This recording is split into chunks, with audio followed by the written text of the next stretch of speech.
our ability to kind of like, we're getting folks from the YMCA, the counties involved, Fish and Wildlife on a state and federal level, as well as nonprofits. We have the University of San Diego, who's also helping provide some research support in a lot of different ways. So I think we have been able to really build a robust team. And then, yeah, to Les's point, I think it's been able to be a great strength in our being able to kind of identify where we're trying to go with all of this. And I think as a, not so much a challenge, but yeah, I think really highlighting what we're trying to capture and how we're going to go about doing that, because a lot of the work that we're undertaking hasn't been done in a lot of cohesive ways in the past.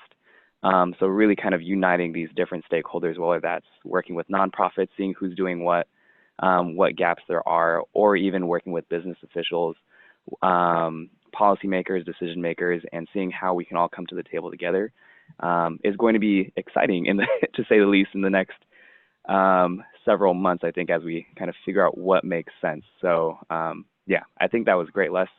And yeah, San Diego, we're doing great. We're working hard and happy to hear, excited to hear from the rest of the folks in the room. Great. Thanks, Everett. Thanks, thanks, San Diego. And Les. George, I see you there. So maybe we can next move to Atlanta. And again, maybe kind of introduce who's joining you on the call and quick intro. Okay, so George Duesenberry from Atlanta. I'm sitting here with Daisy Mugford. And Daisy actually is our first, I guess, accomplishment, you would say, through this grant. We were partnering with the Greedy Youth Foundation, which works putting people of color in positions within conservation organizations. And so Daisy is going to be our fellow here, a Thrive Outside fellow for 3 years working with us here. So that's our first accomplishment. As you can see Daisy in the background. Susan Patterson also is in the room, although she's a little shy and not being on camera. I saw Tony Kimbrough is on the phone and muted, and Peter Tolbert. And Tony is with the YMCA. They're one of our core partners. He's with the Blank Family YMCA. Deidre Colbert is with the Whiteford Boys and Girls Club here in Atlanta. So introducing them, I think those are the only partners we wanted, because basically we're bringing kids from those two facilities to our various partners. I'm going to turn it over to Daisy to talk a little bit more about the work we were able to accomplish since then. Well, hello, everyone. So since I've been here, we have established our shift in our goal as far as targeting 1,000 kids a year, but 500 children, and providing them with more experiences. So less children with more experiences. We have established our partners with adding in a few new partners to provide experiences to the children during the school year. And we have a rough draft of our program starting with October, through the month of October, November, and December. We did some programming already. Yes. Within July, I believe, with the Blank YMCA. They went to the Chattahoochee River Keepers. Yeah, so part of our initial program plan was to bring folks to the Chattahoochee River. And so we wanted to hit the ground running, and we were able to bring kids from both the YMCA and the Boys and Girls Club to a couple of our other partners, the Chattahoochee Nature Center and the Chattahoochee River Keeper. So that's been good. And then also we have been kind of bouncing around in terms of our launch date, working with the Outdoor Foundation to figure out what makes sense, and really settled on doing a launch.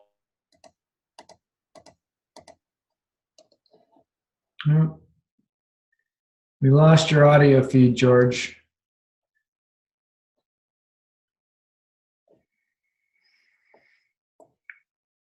Cost and logistics with Trees Atlanta, with the Wall, with the Southern Outdoor Recreational Bike Association, SORBA, and Atlanta Audubon. Those are ones. So we're getting it all in place, and we should start executing in the month of October, doing kickoff with the Westland Watershed Alliance.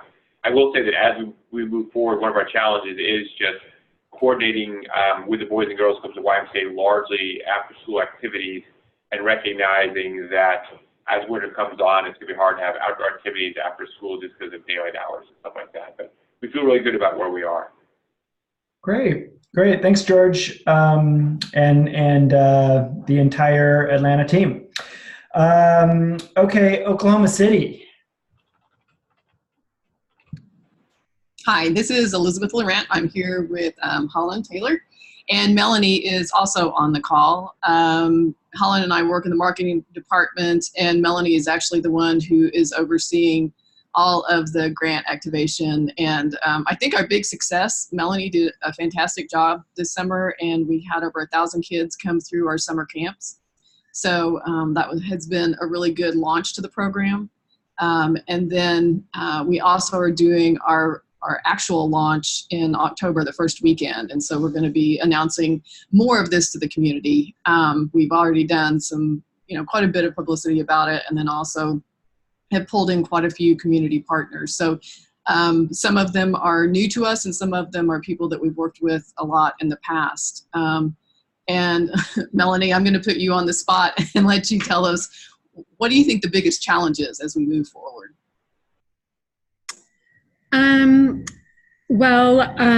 I think the biggest challenge right now is for those of you around the country, you might be surprised to know that we have a lot of water sports amenities here in Oklahoma City.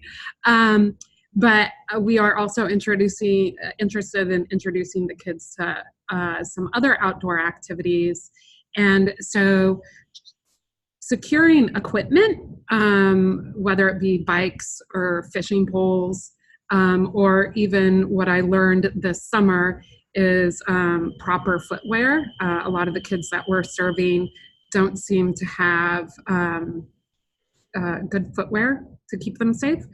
So securing those pieces of equipment to give them safe experiences, rich experiences, and broadening the activities that we're able to expose to them.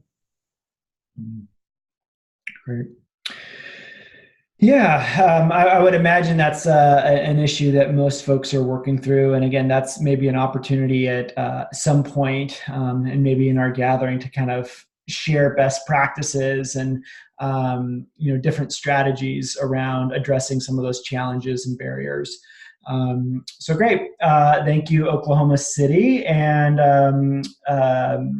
wrapping up Grand Rapids. And I know Lynn is, I think, on vacation, but is it Shannon? Are you kind of taking the charge here? Yes, this is Shannon Harris from Grand Rapids, our Communities Children. So yes, Lynn is on vacation. On the call from Grand Rapids, those that I know that are on the call are our two interns, Karina Cisneros and Ashton Duncan, as well as Jonathan Harper from Grand Rapids Public Schools. I'm not sure who else from Grand Rapids is on the call at this time. But I'm going to refer some of the updates to Jonathan around our Grand Rapids Environmental Educators Network. But we're in our planning stage of our grant. So what we've done thus far, we've created a few subcommittees, one being around a gear library. Our Communities Children is a department of the city and the schools. And so we're also partnering with our Parks and Recreation Department on a lot of this work. We've also started a subcommittee around our adventure club, and that term may change based on a focus group we conducted yesterday. One of our interns, Ashton, conducted yesterday, and got valuable feedback around that.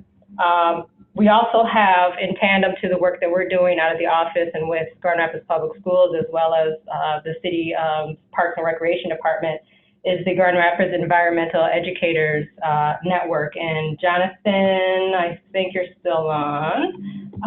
If you wouldn't mind, I know that you're part of that group, kind of talking through maybe some of the outcomes that have arisen from that group thus far. Yeah, good afternoon. Hello, everyone. Can you hear me all right? Yeah, great, Jonathan. Okay, great. Thank you. Yeah, so the Grand Rapids Environmental Education Network is a pretty exciting endeavor that we're undertaking at the time. We have a number of local partners and environmental education service providers that have agreed to partner with us and with our friends at the City Parks Department and our Communities Children to put together a coordinated network in support of the students of Grand Rapids Public Schools and the greater region, and really starting with Grand Rapids Public Schools to define what is what does environmental education look like for pre-K through 12th grade students. And so far we've had a lot of excitement around that. We're in the process now of actually through some coordinated grant dollars, hiring an external consultant to serve as an environmental, our environmental education consultant to help kind of connect the dots between all of our external providers and really work with all of our partners to connect various opportunities in our local community to our students, families, and teachers directly in the classrooms, and also to help us look at ways that we can continue to expand our offerings. Because currently, as a district, we have in the last about year and a half developed an environmental education mission and vision that we are working towards with our partners. And along with that, we have some programs that we've instituted across our district to impact all students. So, for instance, all of our first and our third graders attend or participate in programming that takes place at our local nature center, Blandford Nature Center, who is a core partner on our environmental education network. Our fifth graders all actually we're within about 30 to 40 miles of Lake Michigan, so we have a partner that helps us take all of our fifth grade students out to a shoreline experience along shores of Lake Michigan. Our sixth grade students actually participate with our local entity, the West Michigan Environmental Action Council, in their Teach for the Watershed program. So it's very much focused on local watershed, science, as well as the social impacts of and advocacy around our local watershed. And then our eighth graders all participate in a program that we've worked with the City of Grand Rapids called Canoemobile, which is facilitated by a group called Wilderness Inquiry out of Minnesota that we've brought now for the past few years, and I've really gained some traction on that. But given all of those wonderful opportunities, there's many more opportunities for us to expand and create more of a connected sequence of opportunities for all students, recognizing that they may not all be equal, but we want to have equity as our lens to ensure that we're serving not just some of our population, but all of our population. Thanks, Jonathan. And I would add that our challenge is really our opportunities, because there are a lot of people in this space already, a lot of systems. So City of Grand Rapids Public Schools, the Green Network, and how do we leverage the good work that everyone is already doing, but really using an equity lens, as Jonathan mentioned, to ensure that all kids have equitable access to the work that we're doing and benefit from it.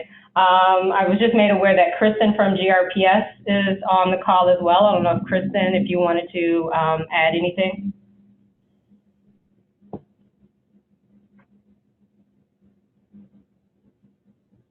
Okay, I guess not. So that's our update. Great. Well, thanks, everybody. It was great to hear from you all. And like I said, I think where we want to spend the bulk of today's time is hearing from Corey about all things evaluation. So I'm going to turn it over to Corey at this point.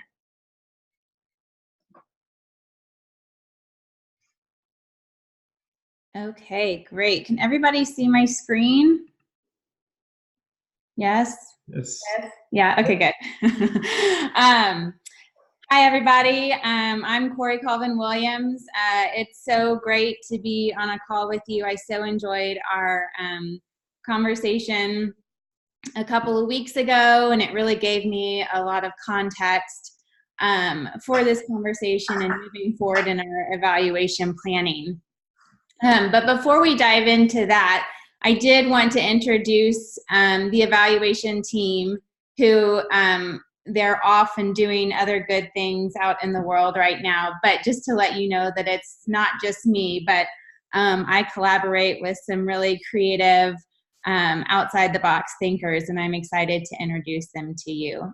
Myself, with Blue Lotus Consulting and Evaluation, and a little bit of background on my work. I've been doing this evaluation work now for 5 years, mostly here in Colorado along the Front Range, working with outdoor environmental education nonprofits doing this kind of work.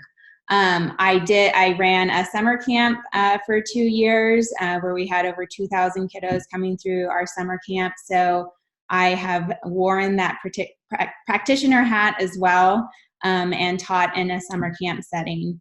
So I have lived and breathed your work, and now I'm on the flip side doing the evaluation work. The other members of our team are Christiana Martins, who's the founder of Do Goodery. We'll get to her work a little bit later in the slide deck, but she was formerly the deputy director of the North American Alliance for Environmental Education and is now out doing her own stuff, and I'm excited to have her on the team. As well as Kristen Kunkel, who is working both with Blue Lotus and Do Goodery. She has an extensive background in research and evaluation, specifically in the field of environmental education. And then a good colleague of mine, Emily Love, who currently works with the Colorado Education Initiative, and she is really kind of a thought leader and guru when it comes to qualitative evaluation and some of that digital storytelling that we discussed on our calls. And then also helping guide my thinking and my team's thinking and work as a research and evaluation advisory council made up of Lincoln Larson at North Carolina State, who is what I consider a PYD guru, positive youth development, guru, Ed Bowers at Clemson, Robert Powell at Clemson as well, and Mark Stern at Virginia Tech, who have piloted and engineered the EE21 survey, which I will be introducing a little bit later as well. And I will say that I think Chris mentioned this at the beginning of the call, but to the extent that you all have questions, please jot those down, keep track of those, and we will have time to get to those at the end of the slide deck. Okay. All right, so before we dive into the nitty-gritty of evaluation, I think it's important just to remind us all of the Thrive Outside goals.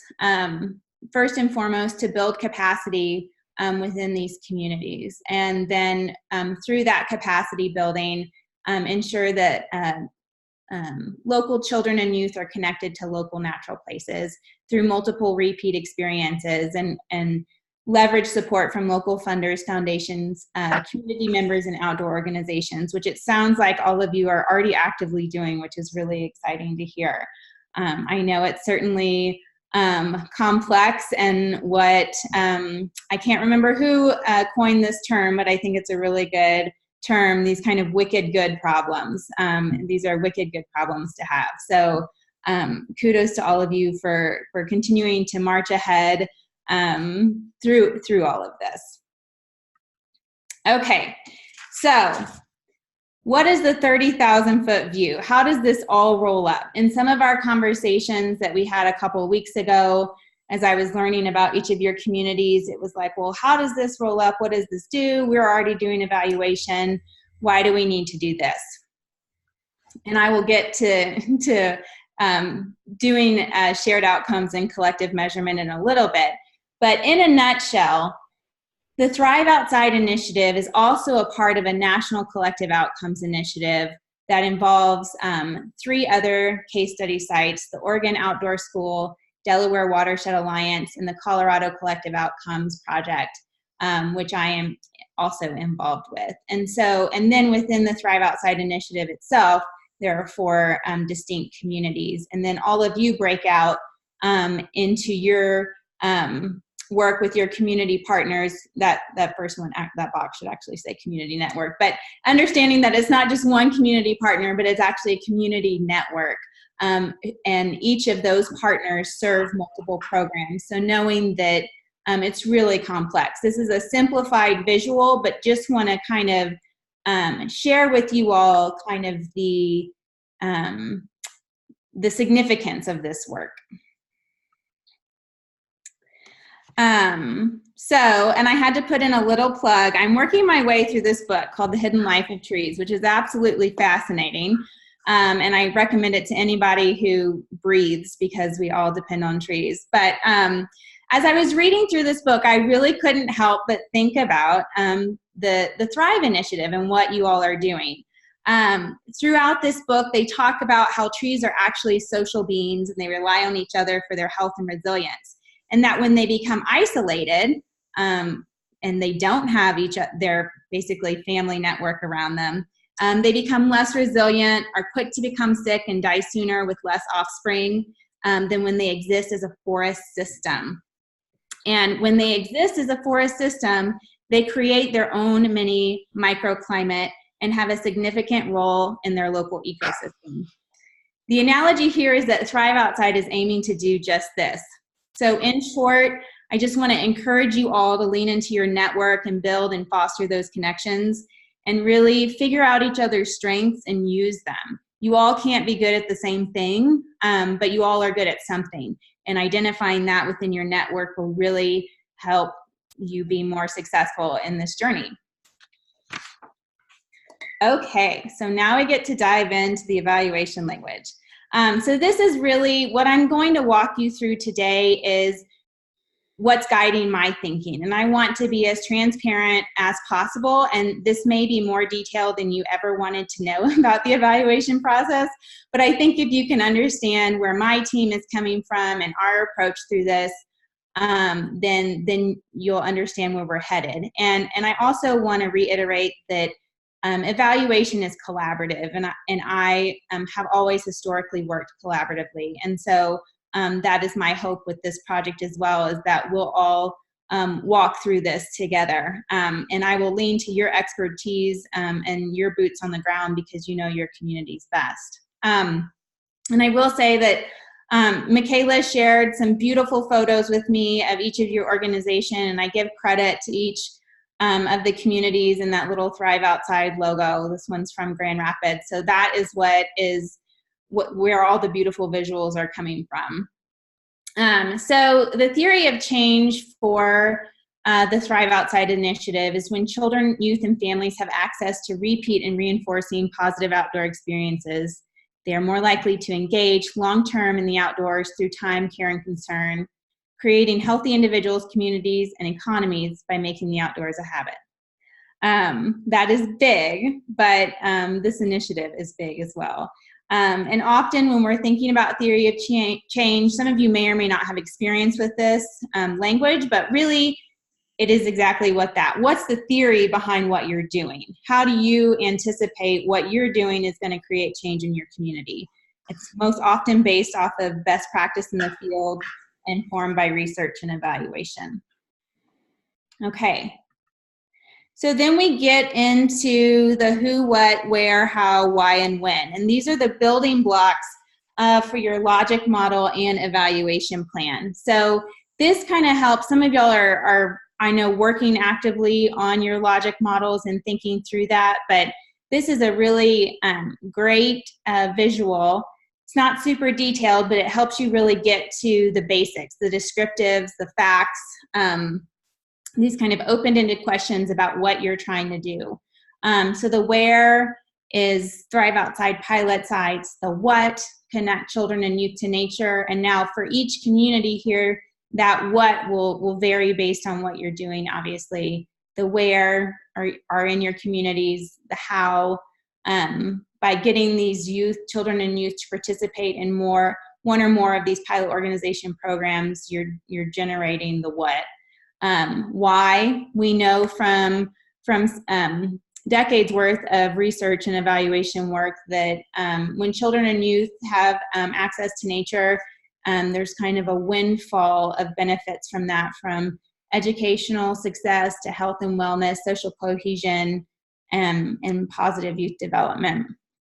And the when is the funding term for the Outdoor Foundation, but the hope, obviously, for all of you, and I know it's the hope you carry as well, that this is just a starting point for all of you, that this will continue for many years beyond that date. Okay, so thinking about a logical model. Some of you are thinking, oh my gosh. I too have historically thought that logic models were not the funnest things to engage in, but I will say they're a necessary piece to the puzzle. And if you don't work through this piece, it just makes everything else so much harder in the long run. It's a really great team building activity. It gets everybody on the same page and gets you thinking through all of the things required to be successful. And in the reminder email I sent out, I attached templates for the logic model, as well as kind of an evaluation plan sketch, so to speak. And I invite all of you to use those actively. And I'll talk a little bit more about that in a little bit. But these are all of the kind of key elements when you're building a logic model. Okay, what are those inputs? What is needed to make this project successful? Think about everything from dollars to instructors to gear. What is needed? And then the audience. Who is this program experience intended for? And who will be participating in the activities? It's okay to be specific on this. It's really hard to be all things to all people. I've been in the field of environmental education for a long time, and I think the field has often struggled with trying to be all things to all people. But again, it comes back to acknowledging your strengths, understanding who your target audience is, and being honest about it and owning it, and then you'll be able to serve them better in the end. And then the activities. What real-time activities need to happen before any outputs and outcomes can be achieved? So sometimes I will say that you can work inversely, and I can't remember who referenced this when y'all were sharing out your successes and challenges, but what are those outcomes? What are your goals, basically, your aims and goals for this? And you can kind of start outlining that in the short-term outcomes and long-term outcomes. When we talk about outputs, I mean, this is just eval language, but really it's just numbers, directly measurable activities, results of the activities. So we're talking number of kids coming through, talking about hours, number of dollars leveraged, those kind of easy grab data points. And then when we think about short-term and long-term outcomes, we're really talking about what's the influence of the activity. So what are those attitudes, knowledge, and skills that are beginning to shift? And then long-term, that's anything kind of beyond 6 months of kind of calendar-wise. So short-term is kind of 0 to 6 months, from experience to 6 months, and then long-term is anything kind of beyond that. And that varies, of course, on the type of programming that you're offering. But that's when we start to see these kind of beliefs and behavior shifts form, especially when we're talking about multiple and repeat experiences. It's unlikely that you will see these beliefs and behaviors and attitudes, significant shifts in attitudes happening after in short-term outcomes or in outputs. And then what's that long-term impact, that really big vision, that 20, 30, 50-year goal? Okay. So I tried my hand at coming up with kind of a big overarching Thrive Outside initiative logic model. So this is like the big picture.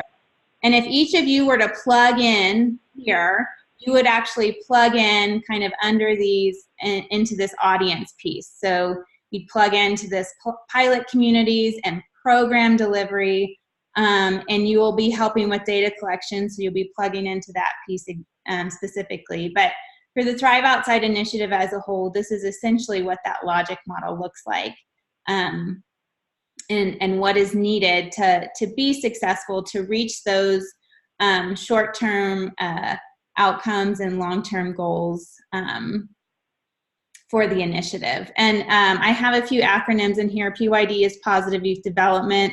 EID is Environmental Identity. We know that it takes time for identity to kind of take hold and shape up, and so that's why that's kind of put into the long-term impact area. Okay, so after we've have our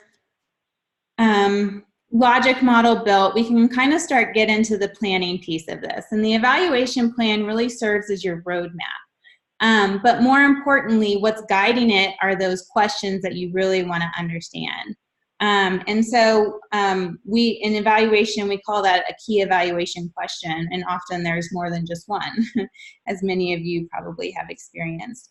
And so for a sample key evaluation question for Thrive Outside might be, when children and youth are provided multiple repeat reinforcing experiences in nature alongside trusted mentors and community members, in what ways do these experiences influence their development and sense of well-being? That's huge. How do we measure that? How do we make sure that we're reaching that? And then that breaks down into some more specific questions. And I will get to how we measure these big questions through kind of our intentional aims and outcomes.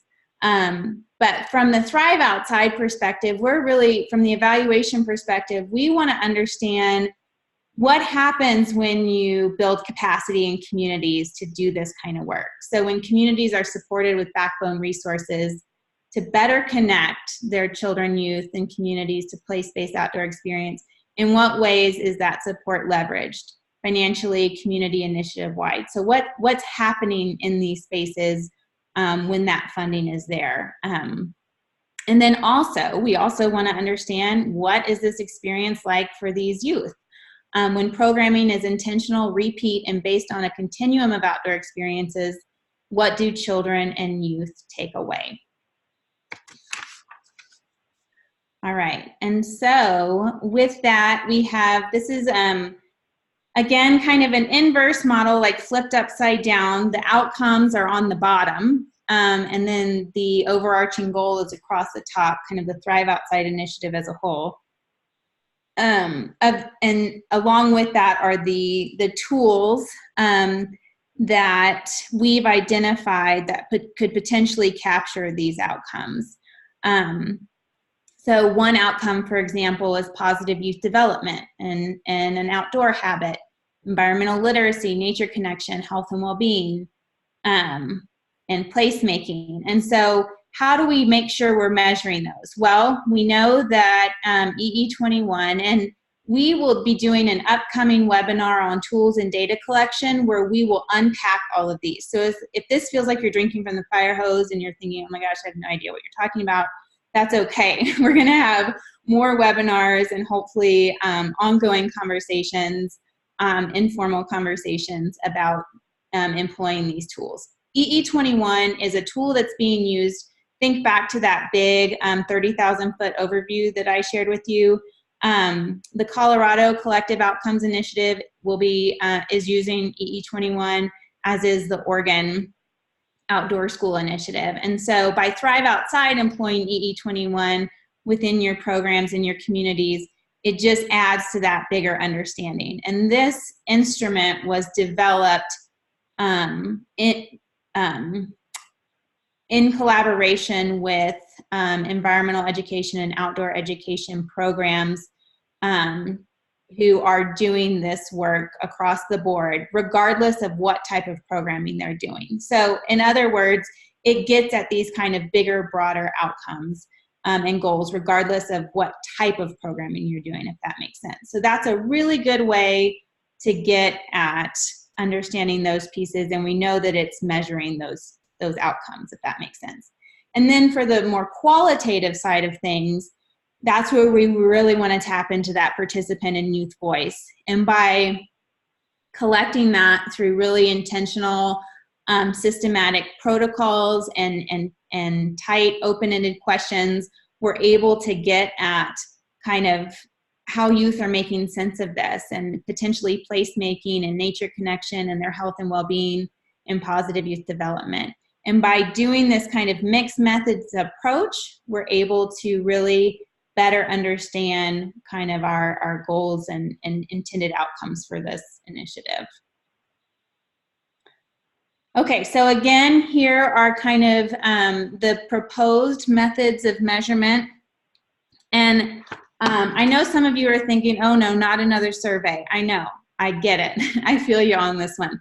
However, this is a really well-designed survey that I think will do a really good job at catching a lot of participant experience. So think about breadth over depth. So we'll be able to actually have many, many students participate in this survey as opposed to being a little bit more selective and intentional as we'll necessarily need to be with that qualitative piece.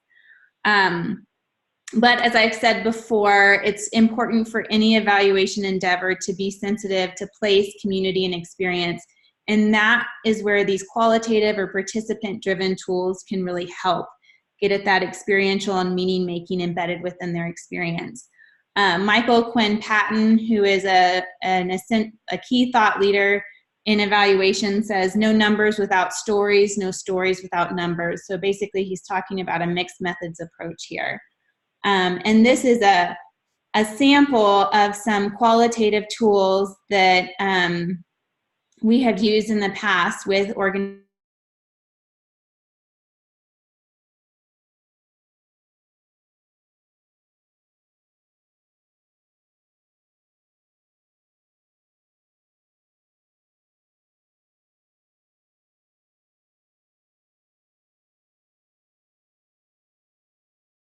Data collection webinar will be unpacking those specifically.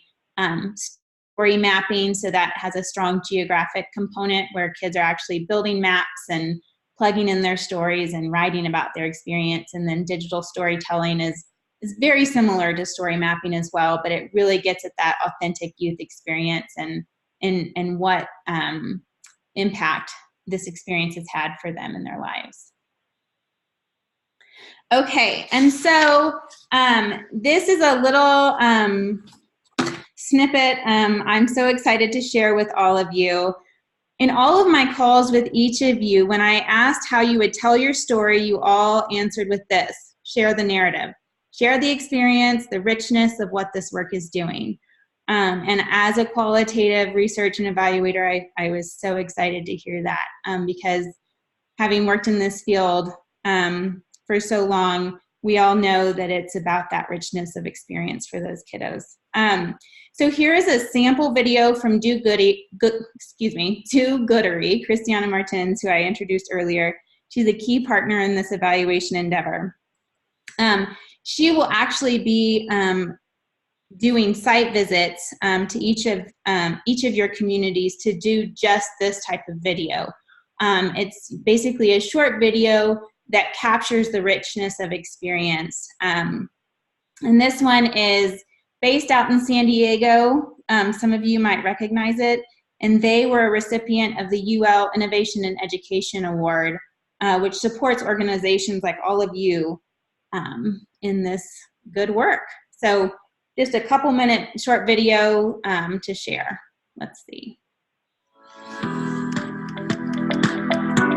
Ocean Discovery is all about transforming young lives through science. We provide hands-on science programs to students, mentoring, and the tools for them to overcome challenges. And as a result, our students unlock their potential. The reason Ocean Discovery Institute uses the ocean as a platform is because how can you compete with nature? We are their very first touch point to the ocean. That creates a spark to have students be curious about the world around them. We work in City Heights, San Diego, one of the most urban and underserved communities across the country, and provide all of our programs at no cost. 9, 10, 11. We have programs in school and out of school. In our 6th grade classroom at Monroe Clark Middle School, we're learning about pH levels and how different seashells reacted to those pH levels. The lesson was really for students to understand ocean acidification and how climate change will affect our environment. Today at Ocean Discovery's Living Lab, our state-of-the-art science education facility, hundreds of 3rd grade students who are learning about marine invertebrates so that they can be ready to go out and discover these animals in their natural habitats. I cut open the sea star's leg and they dug inside of it and they got the stomach, and I got to see what stuff actually feels like and how it works. We looked at a sea cucumber and we got to explore them, find their adaptations, and then wrote why they need the adaptations. Being here makes me think that I want to be a scientist when I grow up because we get to investigate and discover, and I like doing those activities. I get to learn the stuff that I never learned about before. Sometimes the ocean needs help, like with the sea animals, and sometimes people can help them. We can see a student growing up with ocean discovery, and then once they enter careers and graduate from college, they can continue to be a part of the work that we're doing of transforming young lives through science. Ocean Discovery, it's like a second family / home. I feel like I can come to them whenever I need help, whenever I'm struggling with anything. They're always here. They have my back. We follow our students all the way through careers and even post-career. They become environmentalists, engineers, environmental consultants, and are dedicated to making our world a better place. For me, joining Ocean Discovery, I was able to be the first in my family to graduate from college, have a career where I can really see the impact that I'm making in the lives of other students. To see someone like myself that looks like them, that have similar experiences like them, and that I was able to overcome challenges that we have in our community and go to college and make it, I think is super powerful. And I think that that's super important for all of our students to see.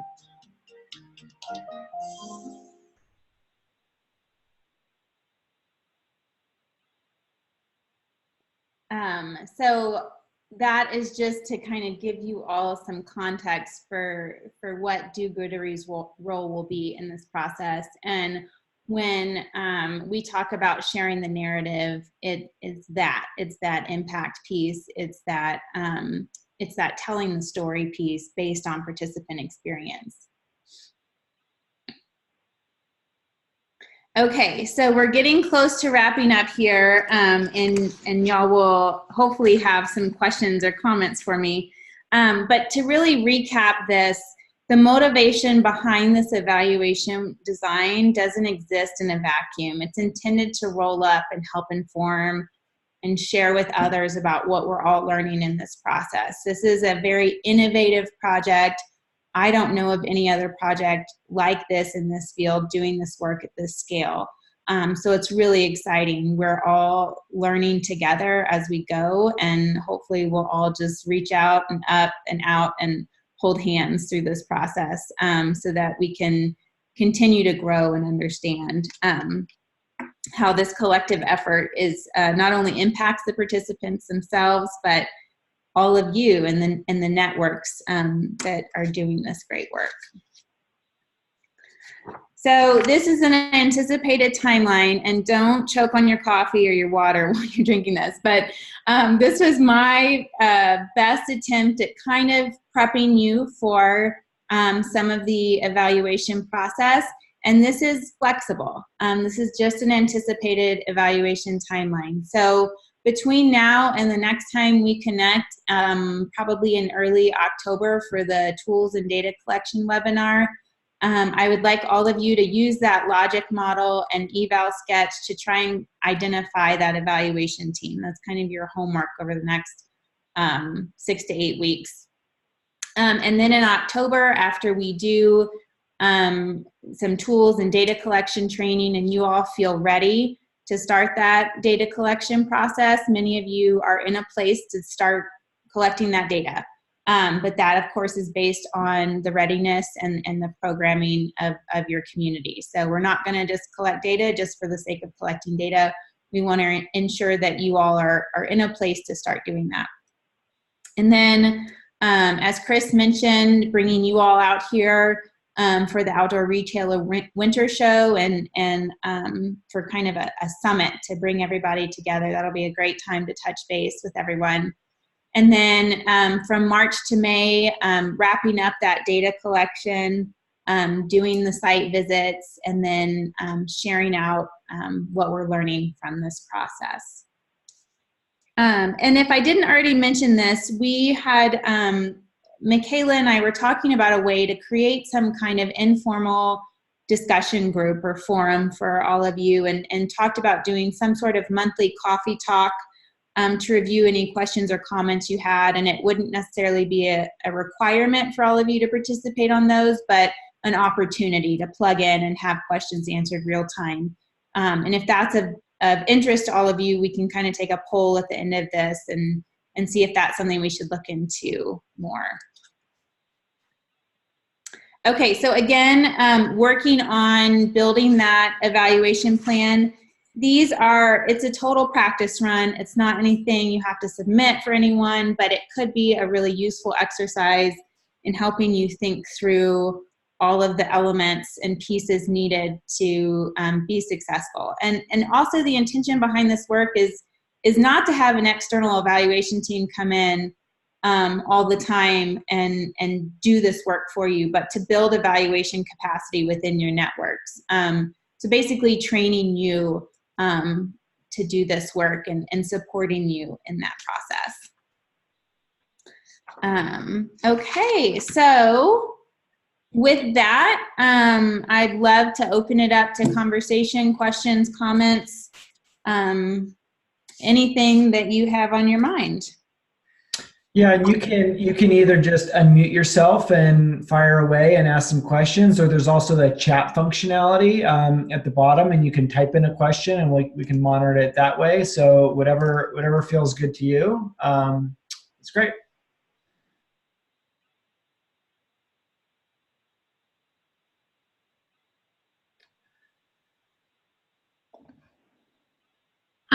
I have a question.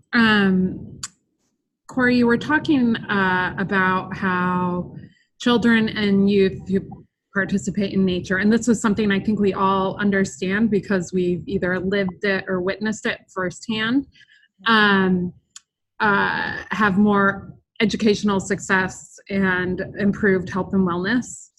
Are there any academic studies or statistics that are out there for us to, when we're going and looking for financial partners who might be interested, they might wonder, okay, why is this a good thing for me to do? Why is this a good thing for me to invest in teaching more kids to kayak? And we can say, well, because if they do this, they're 3 times as more likely to graduate from high school. I don't know, something to back up what we all kind of know and understand. Yes, there is. In short, the Children in Nature Network has a research library. If you all should tap into that. It's a great resource. They basically, I know sometimes a barrier to accessing research studies for practitioners who don't have access to academic journals. It's expensive to sign into a research library. So there's an access barrier there. And then also a time issue of sifting through. I mean, literally there's like dozens of studies that come out every day on this stuff. But they have done a really great job of synthesizing kind of the key articles and findings that have come out. I think it's a monthly digest. It's either monthly or every other month digest that comes out. And you can search based on those specifics that you want to understand. In short, I will say that environmental education for a long time has been trying to hang their hat on academic success and achievement. That when we do this, we impact standardized test scores. Well, the truth of the matter is there's so much that goes into that. We can't own that. We will never be able to own that. And it's not a good metric to measure success by, if that makes sense. So, but what we do know is that when kids have 20, 30 minutes of additional outdoor access time, they're calmer, they're better prepared to be good listeners in the classroom, they have a better sense of self and better sense of well-being. It contributes to those kind of positive youth development components for kids who have sensory processing issues or attention deficit disorder or ADHD. It's hugely beneficial to them. So there's a ton of research that looks at kind of all different veins, basically, in that regard. So I think depending on what your funder's specific interest was, you could kind of create some talking points specific to that. And the Children in Nature Network Library is a great place to start. If you can't find what you're looking for, please reach out to me. I have a ton of resources, and I'm constantly sifting through the research as well to make sure that I'm aware of everything that's out there. So Yeah. And just to add to something to that, Corey, is Melanie, if this is, and for everybody, if this is a pain point for lots of folks, maybe we can effort around creating some sort of curated, one pager or something that's synthesizing here are the nuggets that are like really resonant with folks. But I will add, this is why this evaluation work is so critical for long-term sustainable success, because what's going to be, I think, most attractive to funders is hearing your outcomes, your impacts that you're having with your kids in your community around, be it academics or health and wellness or the positive youth development things. And when you can start tracking that and then painting this bigger story of the kind of impact you're having, that's really where you're going to get the traction, as opposed to just referencing, some abstract, study around this stuff. So, okay, more questions. Hi there, this is Everett, I think, and then putting my funder's hat on, I would just kind of echo what's been said, and that value behind having that metrics to really tell that narrative and that story is really powerful and really helpful, I think, in framing why this work is important. Here in San Diego, something that was really helpful was but also was a kind of like a unique case, which, so I think take it with a grain of salt, is that we had also worked on a quality of life kind of report here in San Diego to get the public's opinion on how folks are feeling about the value of outdoor access, what role it plays in folks' lives, whether that's like if you get outside for this much time, how much it's valued, but also is there a barrier, and is it perceived or understood, and what that might look like. And that kind of buy-in, I think, has been really critical in building that narrative. So it was more of a collaborative approach, at least, as far as funders also working together. Great, thanks for sharing that, Everett. How about folks from Grand Rapids? Is all of this making sense? And I think Corey mentioned this is a bit of the fire hose right now, but everything makes sense and no questions, concerns. You guys feeling good? Chris was up. Looks like you're back, Chris. Maybe, I think you were about to say, how about the folks from Grand Rapids? Yeah. Sorry about that. Sorry, I just asked a quick question for Grand Rapids folks to check in and see, like Corey mentioned, this is all a bit of a fire hose, but checking in to see all good, this makes sense. Any questions, concerns on your end? You're feeling good about this process? Yeah, it looks good. So the idea is for us to, I think in one of your last slides, Corey, was to create our own evaluation tool. Am I getting that right? And that as a group, we are to have some discussion around the logic model and then come up with our own key evaluation questions. Is that correct? Yes. Not so much your evaluation tool, because for this collective effort, we will be guiding you through that. So EE21 will likely be the survey tool that we use for that quantitative piece. And then that qualitative piece will be thinking about, which program you want to really understand and kind of the best fit tool for them. And then we have protocols that will be specific for that piece. So if you're doing focus groups, we have a protocol for that. If you're doing photo elicitation or digital storytelling, we have that. But I think the most critical piece is kind of hammering out that logic model for a super high level overview and visual for what your community is trying to do. And then thinking through what the evaluation plan does is it really helps you understand what resources you need to allocate for successful evaluation process. And one key aspect of this is Blue Lotus is doing all of the training and the support and identifying those tools and creating all of that. We will support you and train you in all of that. For a variety of reasons, it's just not feasible or even makes a ton of sense for us to be on the ground collecting that data. So we will be asking you and your program providers to collect that data. And so then identifying who those team members will be essential. Ideally, it's not just one person doing that data collection, but a team of people doing that data collection. Does that help?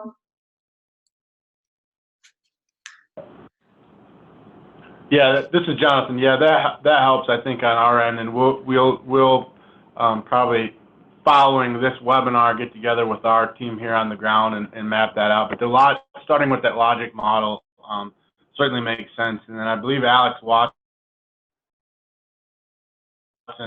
on the call, she's actually one of the folks with Grand Rapids Public that'll help with this mapping out some of the data collection, and then of course working with our partners at Our Community's Children as well. So for me, that makes sense. I think we'll need to get together collectively as a team and work out that high-level document. And then if we do have other questions, I'm sure we can reach out for support. Yes, please do. Great. Any other questions, concerns? Hey, this is Les with San Diego. Quick question, and something, Corey, we could probably chat about a little bit offline as well. One of the things, while we'll definitely be tracking participant engagement and the health and well-being effects of outdoor engagement, one of the other things, and I'm kind of jumping the gun as we're still developing out our logic model, one of the other kind of outcomes that we're looking at is this paradigm shift and how we are effectively changing public narrative around outdoor engagement. And so as a group, we were looking at also, how can we look at and assess progress in that domain as well?